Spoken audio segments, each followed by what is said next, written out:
Unless there's some sort of like safety occupancy.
I know, right?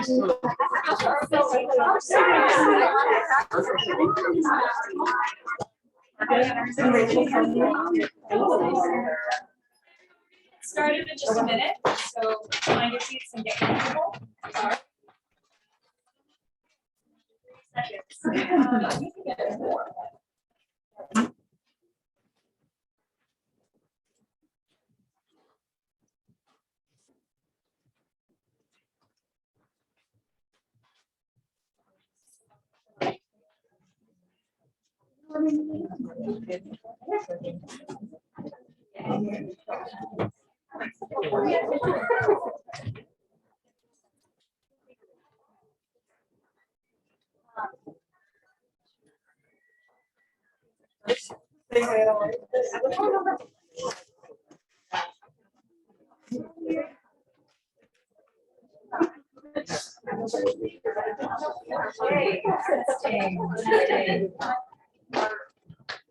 Testing.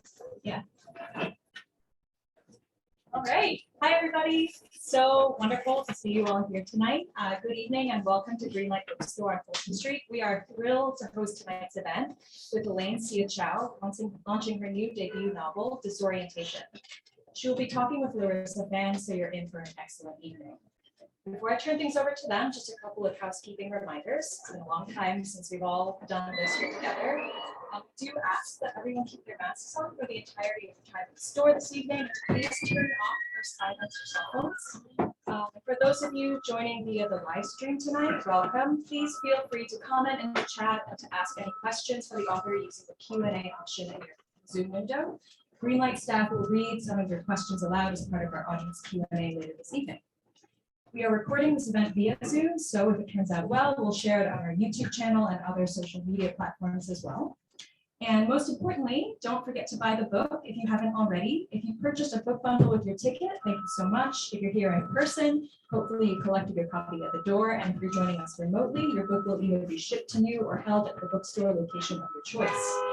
We also have tons of extra copies for sale at the register tonight, and Elaine signed these books for tonight's event, and she can personalize them for you afterwards if you so desire. It's a really great opportunity. Your purchase of Disorientation makes it possible for us to continue to offer accessible event programming like this. So thank you all so much for helping to make this independent bookstore sustainable.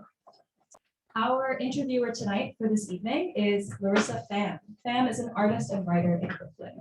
She has taught with Kundiman, the Asian American Writers Workshop, and the New School, and has received support from the Jack Jones Literary Arts and the Bennington Writing Center.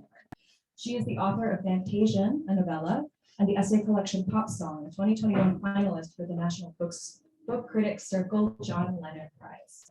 She will be speaking with our featured author, Elaine Hsieh Chou. Chou is a Taiwanese American writer from California, a 2017 Rona Jaffe Foundation Graduate Fellow at NYU, and a 2021 NYSCA NYFA Artist Fellow. Her short fiction appears in Black Warrior Review, Guernica, Tin House Online, and Plowshares. Her new book, Disorientation, an uproarious and startlingly tender story of a Taiwanese American woman's coming of consciousness that ignites chaos on a college campus, is uproarious. Disorientation was named a most anticipated book of the year by BuzzFeed, Electric Lit, Goodreads, Nylon, Bustle, and more, and Alexander Chi praised it as a multi-layered pleasure, a deeply original debut. So you're in for something very special tonight. Elaine will be reading from the book, then Larissa will join her in conversation, and then you'll have the chance to ask questions after that. Please join me in welcoming to the stage Elaine and Larissa.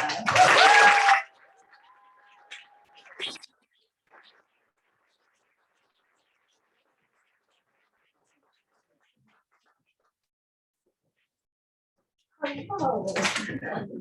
Can everyone hear me? Is the mic turned on? Yay. Well, first I just want to say thank you to Larissa for being here, to Greenlight for organizing, and Jean for doing so much, and of course to all my lovely friends. And yeah, thank you so much for being here. So I shall read from the second chapter. This is, well, you'll see, but all you need to know is Ingrid is a 29-year-old PhD student, and her fiance, Stephen Green, is a translator of Japanese literature. Okay. I'm gonna drink first a little.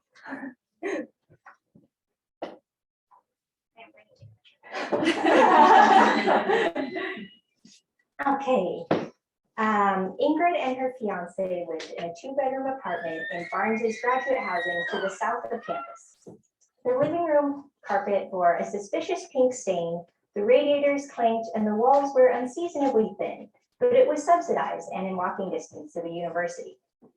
Parked beneath the apartment was a rusted chocolate-colored Oldsmobile that Stephen had received on his 18th birthday, which they took turns sharing. By all accounts, Stephen Green was plain. He had a plain, thin face and plain brown hair.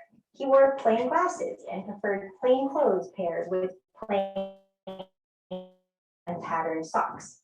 He had the face of an unremarkable passerby, or, when he stood in shadowy lighting, of someone on the sex offender registry. But to Ingrid, he was perfect. She loved Stephen's generic features and droning public radio voice, the way he only ate sugar-free cereal and color-coordinated his pencil drawer. She was uncertain about many things in life, but she knew with utmost certainty that she and Stephen, they were meant to be. This belief also had scientific backing. After inputting their preferences for age, race, location, education, and interests, an online algorithm had matched them together with a 98% success rate. Prior to Stephen, Ingrid had experienced such bad luck with men, she felt fated to be alone for the rest of her life. Although the idea of being her own significant other had a certain appeal, take that patriarchy, Here, too, she had imagined a new wardrobe of shawls, autumn tones, and tinkling jewelry. Ingrid harbored an innate need to attach herself to someone like a pathogen to a host. Perhaps therein lay the problem. Her ex-boyfriends had called her hurtful names like clingy and codependent. Her first boyfriend, the film studies major, used to disappear on her for weeks at a time with nary a text message. She had to resort to temporarily changing her major in order to take the same classes as him. When she confronted him in Advanced Film Theory 101, he went into a rage, calling her hysterical and threatening to file a restraining order against her. But then he showed up outside her dorm room at 4 a.m, saying if she didn't take him back again, he would start using again, prescription Adderall. And would she forgive him? She forgave him. Afterwards came the engineering grad student who had also been her TA for a general education requirement. On their first date, while she mopped up the semen on her stomach, he cried and confessed he'd never gotten over his first love. Ingrid was touched by his sensitivity. The engineering grad student had an impressive sex drive. Every single time he saw her, he wanted to have sex. His favorite position was gripping her around the throat while her limbs flailed in every direction. She once made the mistake of telling him she wasn't in the mood and she was afraid it would hurt. And he sobbed for an hour straight, rocking back and forth on the bed, whimpering that her rejection of him made him feel unlovable, which brought back all of his abandonment issues stemming from his stepmom leaving his dad when he was 16. She never made the mistake of saying no to him again. Next was the investment banker, who she'd met through a blind date forced upon her by an acquaintance. He had a kink for watching porn together before they had sex, while they had sex, and sometimes after they had sex. Ingrid always had trouble getting lost in the commotion on screen. She was distracted by the soundtrack and set design choices, which she blamed on her introductory dip into film studies. But she said nothing. She'd never shamed him for having a kink. She wasn't a Republican. The relationship ended briefly when she locked in on him during a blindfolded orgy, but the investment banker disclosed that his commitment issues originated from his stepmom leaving his dad when he was 16, so he couldn't be held responsible for his behavior. The relationship ended permanently when he broke up with Ingrid, citing that he just didn't feel the same way he used to about her. But could she return the $300 blender he had bought her? Because, well, it wasn't really fair for her to keep it now that the relationship was over, was it? And they were still good friends, weren't they? She gave it back and emailed him the warranty. The finale to her season of dating was the medical resident. He and Ingrid met by chance, just like in the movies. She turning around and splattering her coffee across his pale green scrubs, he waving it off and asking her to dinner that night. They fell into each other like two bodies of water after a dam is lifted. He was the first boyfriend who pronounced "I love you" while neither drunk, nor drugged, nor in the midst of ejaculation. Ingrid too loved him, intensely and obsessively. The medical resident explained love was the reason why Ingrid forced him to act the way he did. He made this known by having her list why she loved him, how she had failed to show it, and how she would prove it, mostly while on her hands and knees, though sometimes he allowed her to remain standing against the wall. He occasionally locked Ingrid inside his bathroom, having reversed the lock system, when she had done something unacceptable, like failing to inform him of her whereabouts after nightfall. He was also fond of projectile throwing objects and screaming into her face, spraying spittle across her cheeks, which he somehow managed to do only when his neighbors were out. Then one night, when he smacked her so hard she hit the edge of the entertainment console and passed out, she could finally give a name to what he was doing to her and left. After that, Ingrid did not date anyone for a year and a half. She began to actively cultivate her spinster wardrobe and visit animal shelters, calculating that if she adopted a cat every 7 years, she'd accumulate a respectable number before menopause. When she registered on the dating website, it was half out of curiosity and half as a dare. She expected to smugly scroll through desperate profile after desperate profile, feeling reaffirmed spinsterhood was the correct and sensible path forward. But then she was matched with Stephen Green. Stephen, who believed in vanquishing toxic masculinity, who did not initiate conversation by demanding shaved or natural, who instead politely inquired after her dissertation topic, and traded literary quips with her for a full month before she got impatient and asked him out. Stephen, whose idea of the first date wasn't going back to his apartment to check out his DVD collection, which somehow always turned into a 45-minute blowjob, but attending a lecture on the story of gray owl native to Massachusetts. During that first date, they traced their similarities like a connect the dots picture. Stephen had grown up in a small New England town and was an only child. Likewise for Ingrid. His parents were both orthodontists, hers were both government bureaucratic workers. Both faithfully recycled, both dreamt of one day sponsoring a malnourished child in an impoverished, war-torn country. The more impoverished and war-torn, the better. Their interests, intellectual, cultural, political, aligned in comforting symmetry. Make no mistake, Stephen was not exceptional, save for the fact that he was exceptionally unexceptional. But Ingrid had tried men who worshiped their own testosterone, men who had personalities and egos the size of small countries. And look how that had gone. Okay, I'll stop there. Thank you.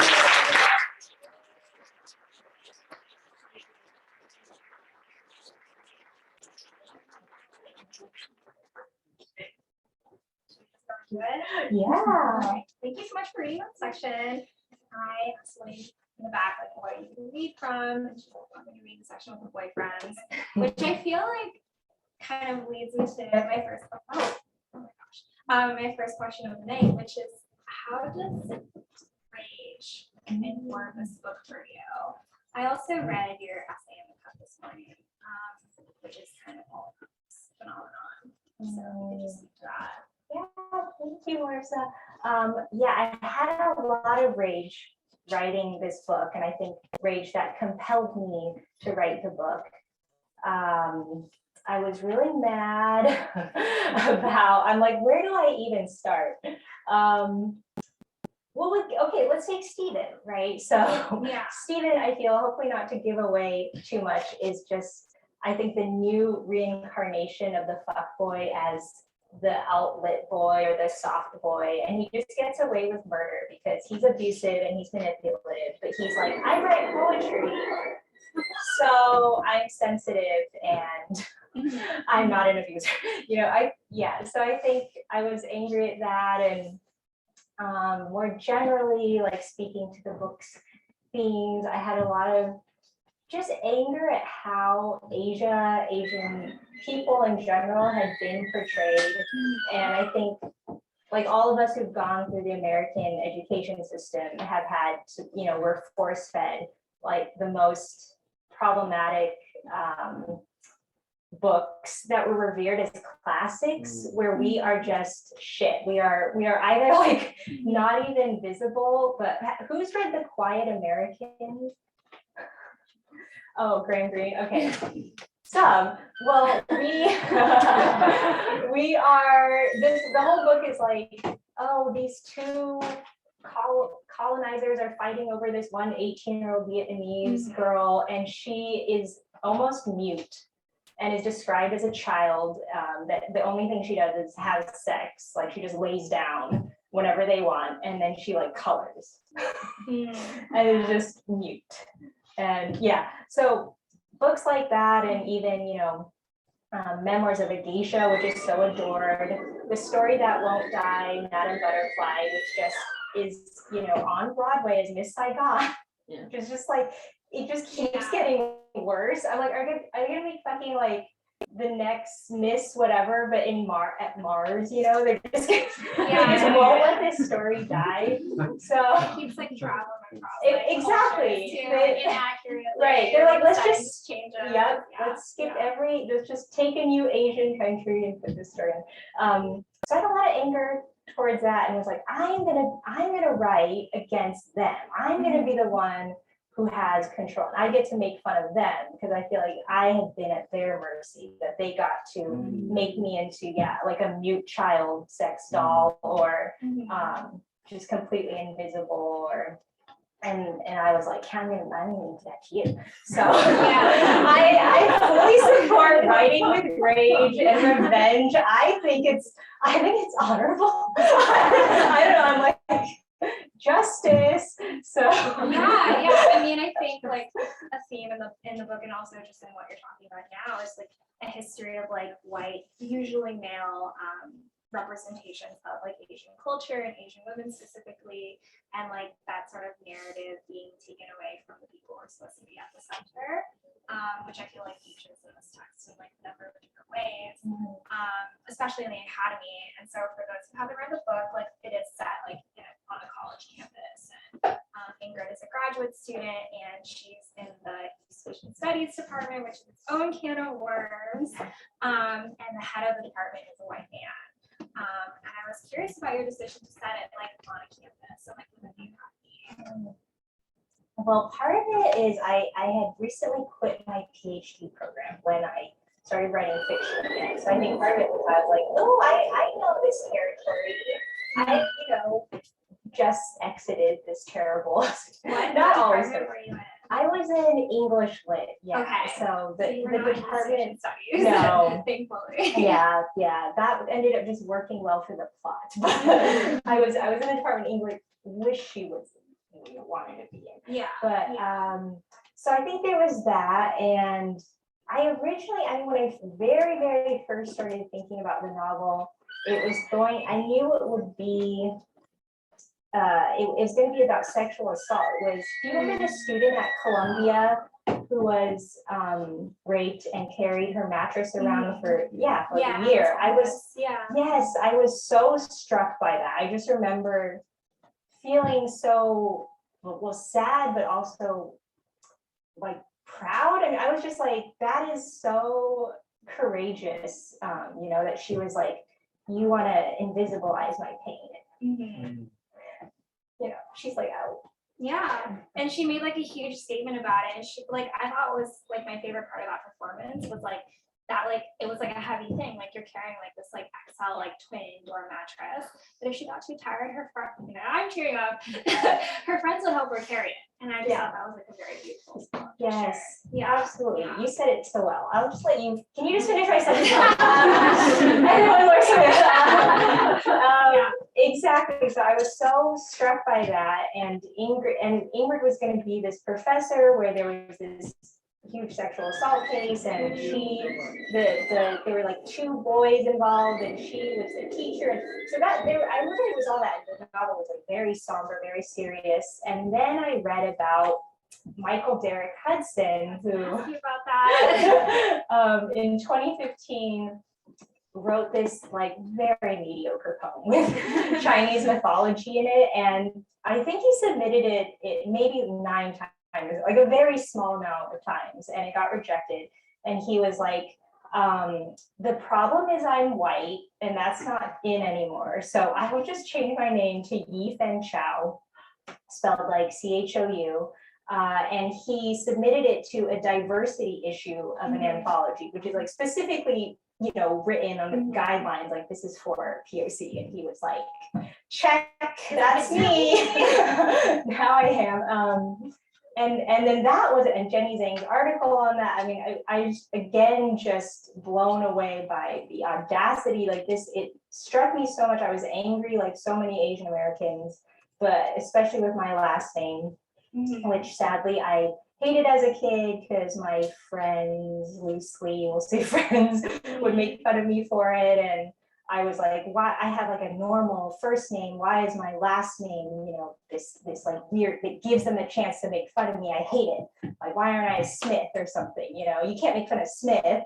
And so I was really angry at him, and it ended up just making, it just got pulled into the story, and I was like, okay, yeah, so it's at a university, and she's researching this poet, so it just, the threads gathered together that way. Yeah, and that's how it all happened on the campus. That was a really long answer to your question. Yeah, I think just on a purely formal level, I think it's a great decision, because I feel like a campus is a place where the usual rules of society are upheld in a lot of ways, but there's also a lot of subcultures within campus. And there's this really funny scene, or this kind of funny part, it's like the POC caucus of the post-colonial studies department. And they're maybe a little too woke. And there's a scene where Ingrid is trying to infiltrate the protest, and she's like, oh, I don't know what to write on my sign. And she's like, I'm gonna write, I hate white people. And she has no idea what she's doing. Yeah. And, someone's like, don't worry about it. Write what you need to write. And it's you can see it playing out on the campus. And I think that absurdity of being in school, even if you're not an undergraduate, but just being in such that rarefied atmosphere where everyone's ideas are like so literal to them, and like that they're always changing too. And I feel like Ingrid's character is really interesting because she begins the story or begins the novel as like one type of woman with like one kind of politics. But then, you know, we really see her evolve, and I was really curious like how that character came about, because I feel like it must be really, I mean, I'm sure it's like very pleasing on the level to write like such a funny character who like you can kind of poke fun at herself, but like that journey of hers, like I was just curious, like, you know, how did you come to who Ingrid was? Yeah. Oh, Ingrid, yeah, I put her through the ringer, and I do have a lot of love for her. I think, like you say, it's a fun, I think it's more fun to follow this narrator, especially in this kind of novel where it's supposed to be comical, where she's very clueless versus if she already knew everything, you know, I think it wouldn't have been as fun. But yeah, Ingrid's story, I think, came about from, so I'm gonna be careful answering this question because I feel like when I answer this, it makes it sound like, oh, so you're Ingrid or something. So for the record, this is fiction. Always happens to women of color. Thank you. Whether it's fiction or nonfiction, and you know, there's this whole defensive posture one can take to, you know, say it's not autofiction. So I don't think they're not equivalent. But I think Ingrid's also fascinating as a character because she's so like not evolved. She learns. Yeah, and I think before it was around really 2014 where I had to start questioning just my like belief system, because like Ingrid, I was always like a staunch Democrat, you know, like turned 18. I was talking like John Kerry that year.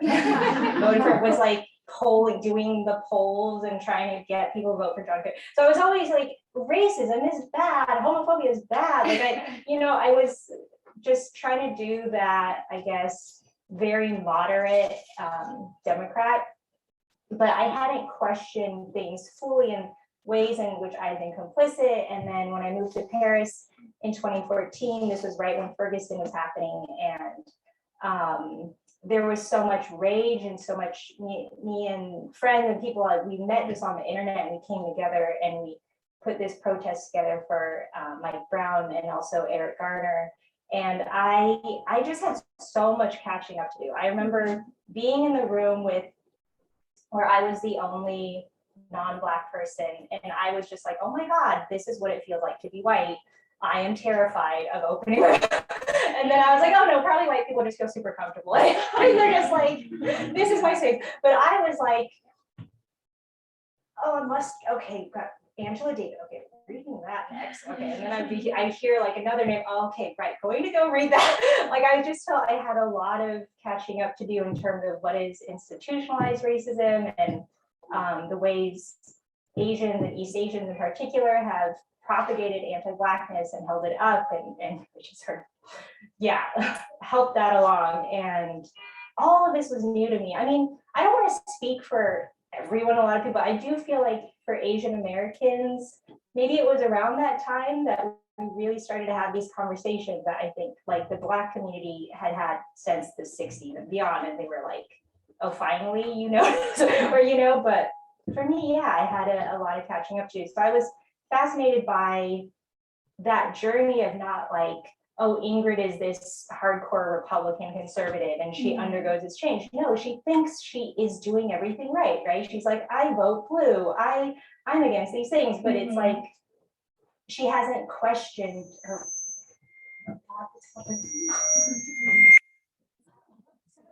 Hold on, I feel like I should turn it on and off. Sorry.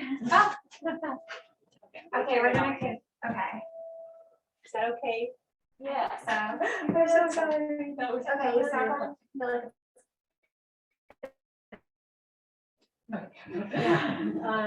so I really wanted to capture that journey of what it feels like to feel like you couldn't see so many things, and then all of a sudden you're like, oh, whoa, there's all this stuff there that was beneath the surface and I was not paying attention. Yeah, I mean, I think the book really touches on like a very relevant moment in Asian American history, and like Asian American like political consciousness, which is like, you know, this idea that like everyone's oppression or everyone's like marginalizations are intertwined, and it's not really like you can't rely on the model minorityness anymore. Like that's not really something that like is equitable or fair. And I think the way that you put that in the book is really interesting and honestly like very nuanced. Like there's even a section where one of the characters is like, oh yeah, like there was this guy who was like running around with this like anti-affirmative action petition. Yeah. Because I feel like, you know, these conversations happen in like a pretty cyclical way over and over. And like maybe the armature changes, like maybe it's about action, maybe it's about like something else, but you know, it kind of like comes back to these like same concerns. And I think that the Asian community is like constantly like sort of navigating. But yeah, I think okay, we've definitely gone really far. So I want to make sure I'm asking you all the questions that I want, which is actually this is kind of connected actually. I think like Ingrid is one specific character whose political journey we follow.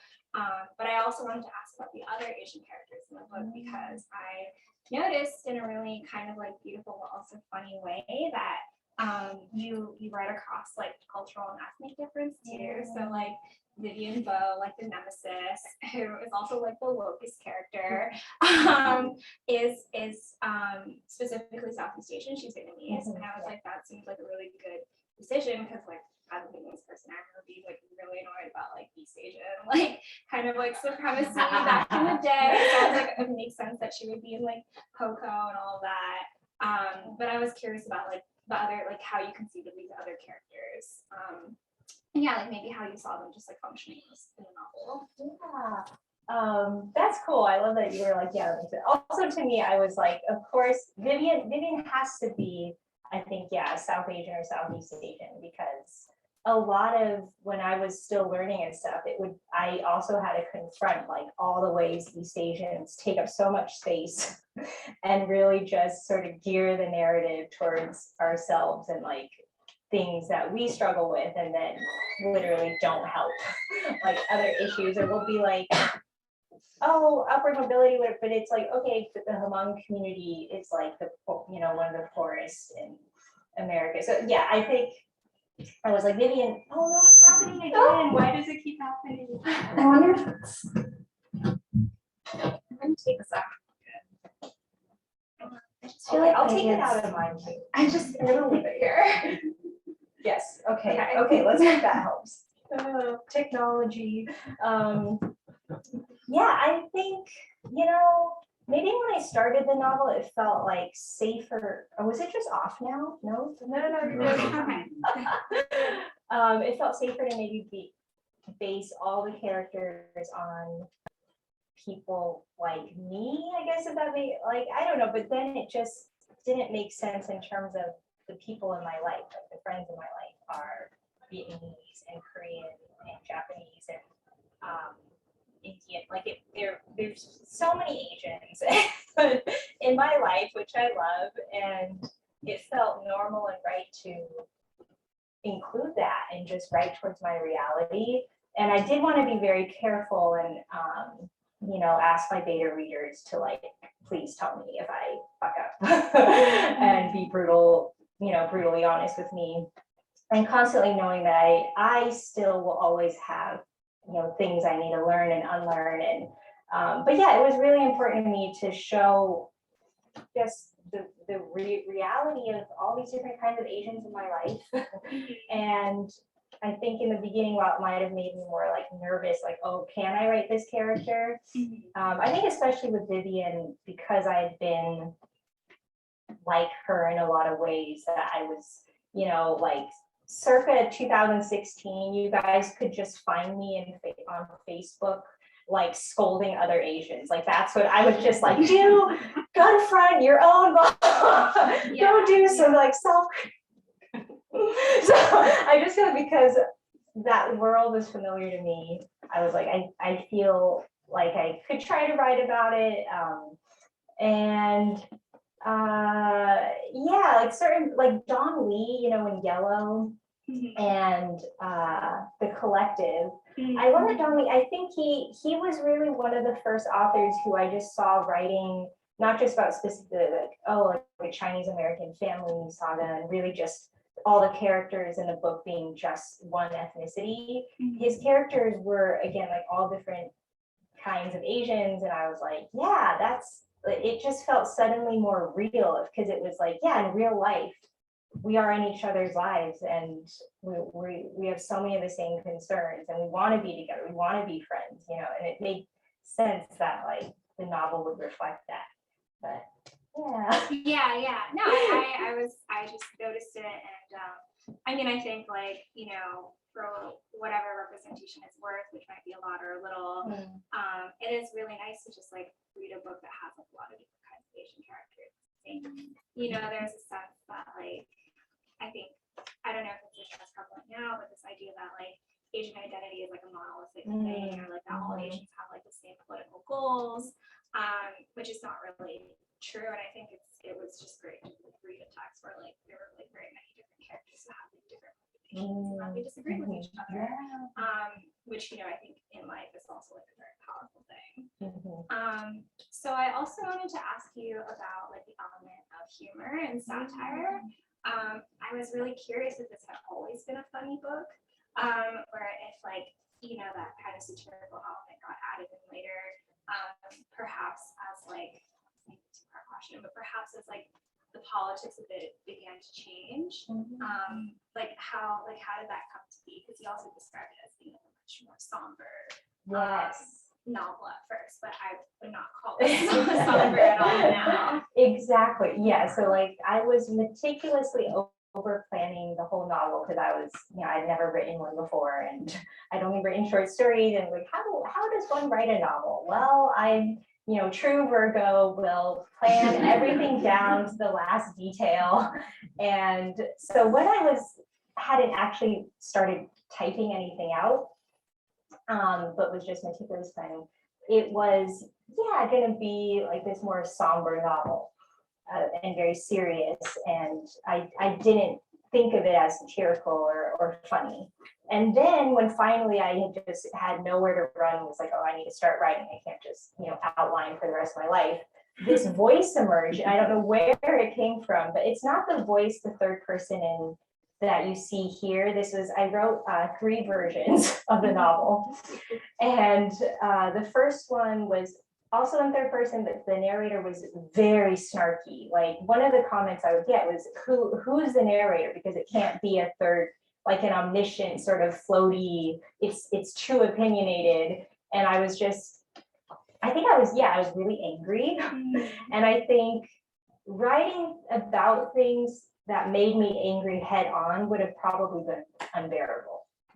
And satire gave me distance to be like, oh, you can't hurt me, because I'm laughing at you, ha ha ha. Like I'm writing about this thing that deep down is like super triggering. But in the act of writing, I could just trick myself and think all I'm doing right now is trying to make myself laugh, alone in my room. And that was like the most magical time, where that was my goal, just can I make myself laugh? I think that's how I got through it. And so it's a lot more toned down here, but yeah, I think humor. Oh, also, right when I started writing, I had just read The Sellout. And I think that definitely infiltrated me, because I was so blown away. I'd never read a novel. I've read funny novels, but the humor was it's like deeply fucked up. Like I would laugh at things that I was just like, I am not supposed to be laughing at this. And then, but Paul Beatty knows that. He's like taking you there. He wants to make you uncomfortable. And it was also the first book where it so clearly, he did not care that like who would get it, like I don't think it was written for me. But I'm glad he wrote it and I can read it. But it was the first time I saw someone writing with no regard for, does this need to be universal? Does this need to be, please a white audience or whatever? He was just like, oh, I'm just writing for myself or, maybe his community. But I was like, that's amazing. And so I think, yeah, Paul Beatty was just in my head as I first started putting. So I think one reason the first version didn't work was I was trying to be Paul Beatty. And in the end, there is just one, and we cannot, so I needed to get that out of my system, and I needed to write those like 2 versions before this one. But yeah, humor I think really came in and saved what would have been like a torturous writing process. Yeah, I think also like this, the sort of absurdist element of the book like allows one to like dramatize like very real things. And we talked about this a little bit in the green room. And I also want to make sure that we're okay on time. Okay, we're good. Like I felt like when I was reading this book, it encapsulated a lot of things that I had been thinking about and like talking about with my friends, especially like regarding like this big question of like, like, is it even like possible to like date white people? Which is the spiciest question I wanted to ask. Well, let's talk about it. I'm ready. But before we get there, I wanted to ask, or like maybe just mention like there are so many conversations that I find myself having like with my peers, and it's like how like it's hard to write an essay about these things. I mean, you've done some of it, but it's hard to like kind of encapsulate this moment, and then like fiction became like this place where like a lot of these things can be articulated in a way where you're not really making an argument, you're just kind of like displaying what it is. And I feel like when you really like ratchet up like the absurdity, like you were able to like depict something true that even though like it's so outlandish that it can't be true. And maybe it's like sort of the question that I've asked you multiple times now, but like yeah, like how did fiction serve you in this way? Like you mentioned that it was kind of a protective thing, but fiction I think is so freeing for that reason, that you can, exactly like you said, you can lay people out as they are and just let them speak for themselves. Like I think Stephen and Michael are so detestable as characters, and it was so easy to just like, I don't even have to tell the reader that they're detestable. I just have to let them open their mouths and just like shit would pour out. And I was like, because that is real life. Like these types of white men incriminate themselves daily just by like walking into a room and just, 5 minutes, I barely can't even drink one sip of coffee, and it started already. So it was so easy for me to book. Those are some of the scenes, like the dialogue that I didn't have to edit or was left very untouched, was just their sort of screeds, because I was like, oh, this is like verbatim what I'm seeing either on the news or just in real life. But fiction, something I think that's tricky with fiction, it's like often there's this idolization of, fiction should be free from politics. Fiction should be sort of like cleansed from that. It should be like universal, or it should not be didactic. It should be, you're not supposed to, try and change people, I guess, with your politics and fiction. But I really love Viet Thanh Nguyen for saying, with the sympathizer, I remember reading like so many interviews and going to his talks, and he was like, no, absolutely, we can and should. And it was so refreshing, because he was just like, all text is discourse. Whether you say it underneath, this is fiction, this is nonfiction, this is a political, all text is discourse. You are saying something about the world, you're saying something about how you perceive the world, whether or not you are, that it's no longer up to the author, it just now is saying something about the world, right? Like Graham Greene and the Pride American having us like just this one mute child sex doll is saying something about the world and how Asian women exist in the world, right? So to me, I was like, I will use fiction for justice for my people. Like I have no qualms about that. And I feel like, it's maybe not everyone agrees with it. That's okay. But for me, is it weird to be like that feeling of, now that I have the mic, this feeling of now that I have your attention, right? There's like old commercials in the 90s. Right. Yeah, it'd be like, oh, donate to this charity. I'm like, now that I have your attention, may I remind you of this injustice? I shamelessly did that. So yeah, I think the fiction and nonfiction was blurry. It's blurry in here. But yeah, let's get to the white man stuff.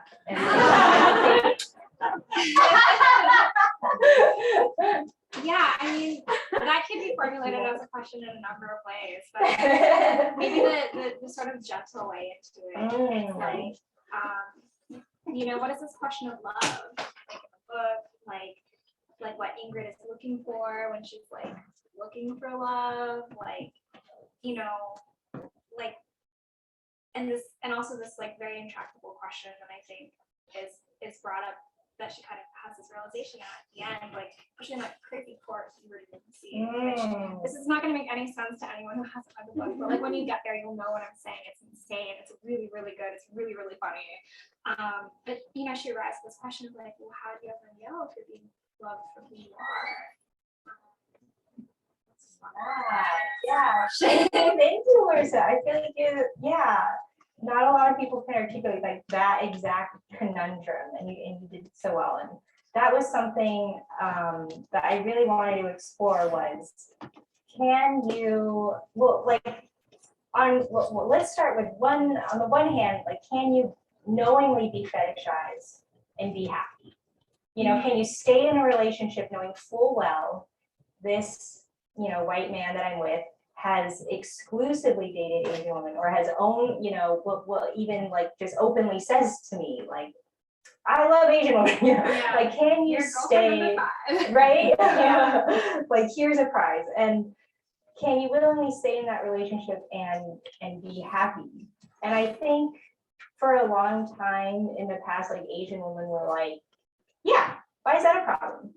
I have preferences. Like, also because white guys would use the preference thing as like something very normal. And something a white guy told me was like, everyone has preferences. Some people like Italians and some people like redheads. So liking Asians is no different.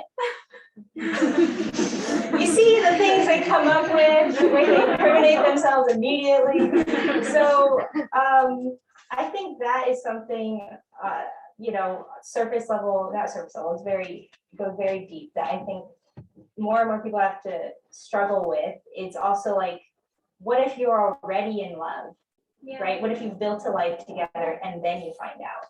And so, not to give too many spoilers, but like, what do you do if it's not just, oh, first Tinder date, red flag, I'm out of here? That's easy. You can have your list of red flags and just not date at all. And then, but yeah, if you find out down the line, and that's why I have some friends, POC, who are now just like, well, the solution is I will not date, white people anymore, because they just can't find an 100% secure way, like foolproof way of knowing, now, in the past, in the future, I won't be seen as a fetish or object.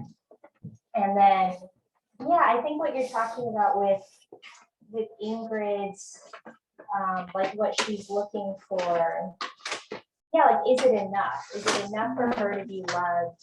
Because I think something that I really didn't want to give Stephen, but I was convinced to, I was like, oh, okay, it makes sense, is that in his mind, he loves her. Like, it would have been easier to write the novel, I think, with it being like, I just see you as like a thing, like, conveyor belt. Like, you really have to know I don't have any real love for you. But I think in his mind, he's like, yes, I really love you. And Ingrid has to think, is that something I'll accept? And I think what I personally think is when you enter in a relationship with, just I think in our country that has a 200-year-old Asian fetish, in a white, white supremacy has a 200-year-old Asian fetish. And I I don't think any of these relationships can be innocent beyond, a shadow of a doubt. It's just you enter into the relationship knowing there is a caveat, knowing that the rug might be pulled out from under you, right? And something I wanted to explore with Stephen is sometimes you don't know. Like I had this ex-boyfriend from college. He fucking sucked. In retrospect, oh my God, what was I even doing? That's what I wanted to show with Ingrid, is that she is like funny and charming and all these great qualities. And Stephen, as I try to show in that excerpt, is literally like a potato. He's just a walking, flavorless, uncooked, raw potato with this amazing Asian woman. Anyways, not to reject like me and this ex, but like I saw on Facebook a few years ago this haunting. He got married to a Filipino woman. And I saw this haunting photo that he had taken of her mopping the floor, and his feet are up in the photo. So you see his feet sticking out. She's mopping the floor. He's holding like a beer or something. And then the caption is "living the life" as a Filipino woman. And the politics of that, just like the Filipino, the Filipino community, like not even having the historical, there's sensitivity of labor, like manual labor. I was just like, holy fucking shit, what if that was me? Yeah. It could have been you. Like, It could have been any of us. yeah, and that's the thing, I didn't know this until right, like years later. Like, what if we just happily were together, Yeah, so I think that is the one thing Ingrid realizes. If I stay with Stephen, I must accept doubt as a caveat, and I cannot escape it. And that's kind of what I think. Yeah, I don't know. I think it's hard and it's tricky, and everyone wants to think their love is pure, right? And like that the outside world can't touch it. But man, it's hard. What do you guys think? Yeah, it's a time for Q&A.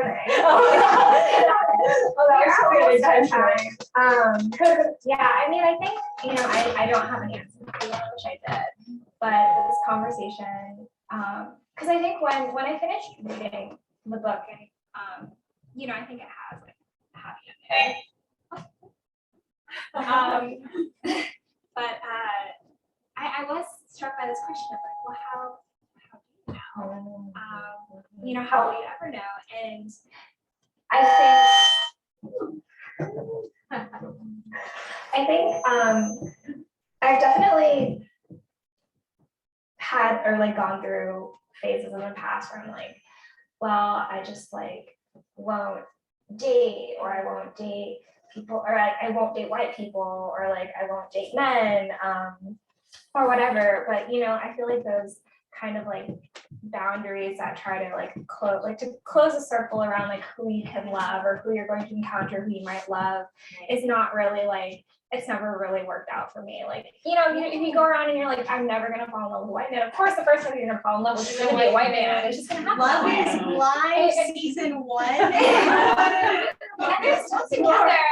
And they look great and they're so happy. She's so funny because you just kept saying like, almost as if apologetically, a Black woman falls in love with this white man and she doesn't know that he's white, and she kept apologetically being like, guys, I didn't know. I fell in love on accident. Like, forgive me. She's like bringing him home and everything. But he was like a firefighter, so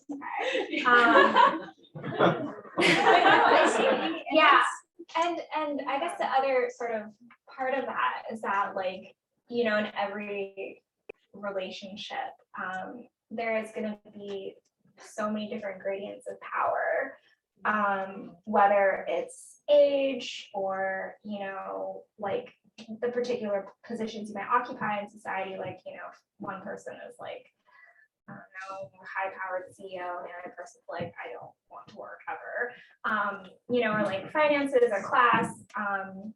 Like there's so many like gradients of power that can like come to play in a relationship, and race is one of them. And I think like more and more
it's fun.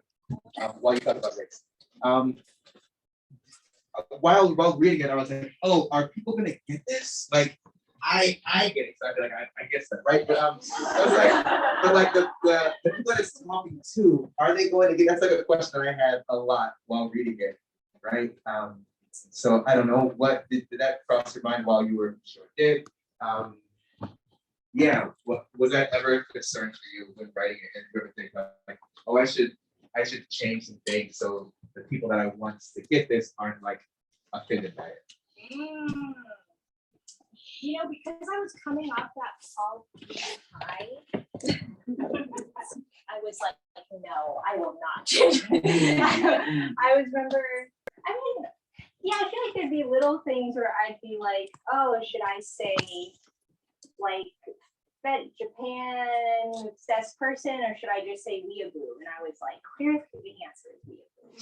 And if you don't know what weeaboo is, Google is a step away, you know? I was like, I knew if the book was to work at all and be true to, you know, my life and, or just how I see the world, I knew I had to just write it for, as if in my head, it was only going to be read by someone like me, essentially. Like I had to just, because otherwise, once you introduce the idea of the quote unquote universal audience, it's like, you know, things are diluted. And I think it's never to our advantage. Yeah. I like this question. Anybody else? You want to come grab the mic from me? Everyone. Sure, that works too. Okay, so you mentioned the man that you dated in college, the not so amazing person. And then you do that parallel to Ingrid and her finding herself in a situation where she's dating someone and then she realizes, oh my God, I think this person has a fetish. So I guess I'm wondering if you have any like relationship advice that you would give like your younger self and or Ingrid. Oh my God. Coming in with the hot personal discovery reflection question. Feel free to I would say done as fast as you. I would say, Elaine, why are you so invested in proving that you're desirable to someone who, yeah, is just so mediocre? I think Elaine had so much to unpack about what she'd been taught to desire, you know, what she considered acceptance. I think, yeah, I really wish I could go back in time and tell her to wake up and realize, yeah, that approval from white men, being wanted by white men is not going to like reverse your childhood racist trauma. I think, because I think a lot of us sometimes if you were bullied or hurt by like let's say, yeah, like a white boy, you know, in elementary school or something, it becomes like a weird, fucked up proof of, oh, well, can I make him want me now?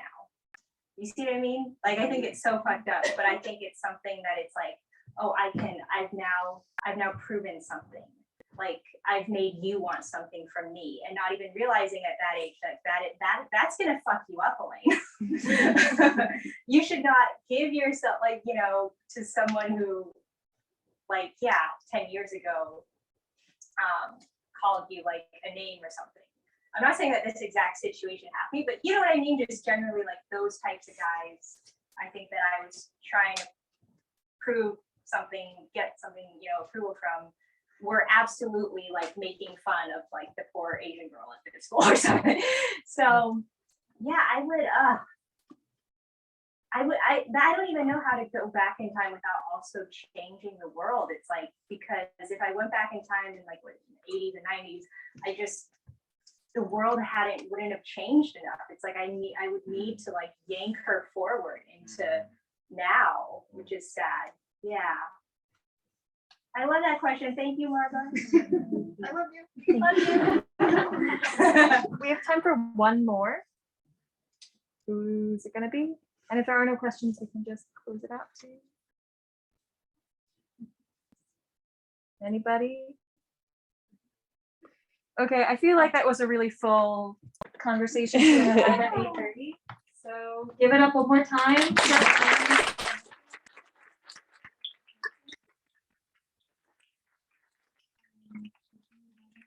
Make sure to buy your copy of Disorientation. You also have Larissa's book, Pop Song, at the register.